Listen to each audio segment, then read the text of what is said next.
Welcome back to the book of Psalms. Today we're going to be reading Psalm chapter 10 from verses 1 through 11. Let's do the devotional. In 1805, Henry Martin had one arm around his sweetheart as he read Psalm 10:1. This 24-year-old felt sure that God wanted him to go to India as a missionary.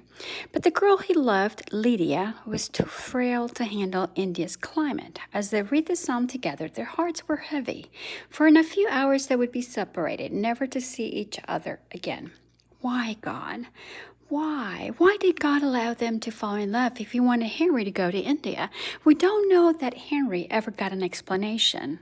7 years later that he died. In that brief time, however, he translated the New Testament into Hindustani and both the New Testament and his beloved Psalms into Persian. Because he followed God's plans for him, millions of people could read the scriptures in their own languages. Twice in the first verse of Psalm 10, the psalmist asks God why. A question that psalmist will cry out again and again throughout the Psalms. We may never find an answer to this question, but we can take great comfort in the answer to a much more important question. Who? This is what the psalmist does at the end of the psalm. Once we catch a glimpse of who God is, we can learn to trust him, while his specific purposes remain hidden from us.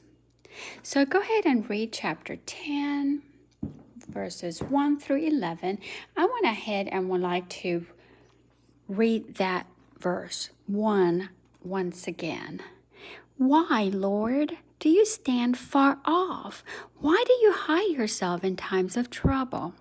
I underlined it in green because the Bible Reading Journal series color coded says to acknowledge his promises and let us be prayerful. And in my prayers, I don't know about you, my friend, but I do ask a lot of why questions when things don't go my way, or hardships come along, or I want to answer and don't have the answer as of yet.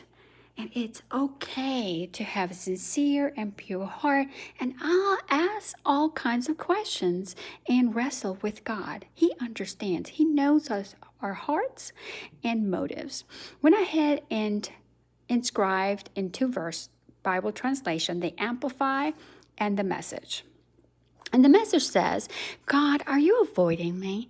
Where are you when I need you? Full of hot air, the wicked are hot on the trail of the poor. Trip them up, tangle them up in their fine-tuned plot.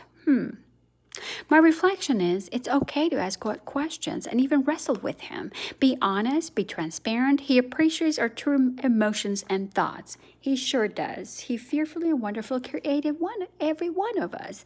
So he knows that it's okay to express all types of emotions. Lord, help me step out in obedience today. Open up with him. Bring all my struggles to the Lord. Lord, I would like to share and repent my perfectionism. Perfectionism can be displayed in many different ways, and when we pretend that there's nothing wrong, then we might be coping in a way that may not be as effective. It's okay to wrestle. It's okay to cry out to the Lord. I counted my blessings antidote for discontentment. I prayed specifically for him to keep me on track one day at a time. And then additional scriptures was the book of Psalms 22:1, chapter 13:1, and 51:1. In Psalm chapter 13, 1 through 3, chapter 55, 1 through 3, in the Message translation says, open your ears, God, to my prayer. And I highlighted in green because that means that we want to maintain a prayerful heart. Don't pretend you don't hear me knocking. Come close and whisper your answer. I really need you. And that is my ongoing prayer when I'm in desperate need to hear an answer, or I need his guidance, or even discernment to move and take the next step in whatever decision I've been making. Well, you all have a great day. We'll be back at a later date with another psalm. And so you all have a blessed day and be well.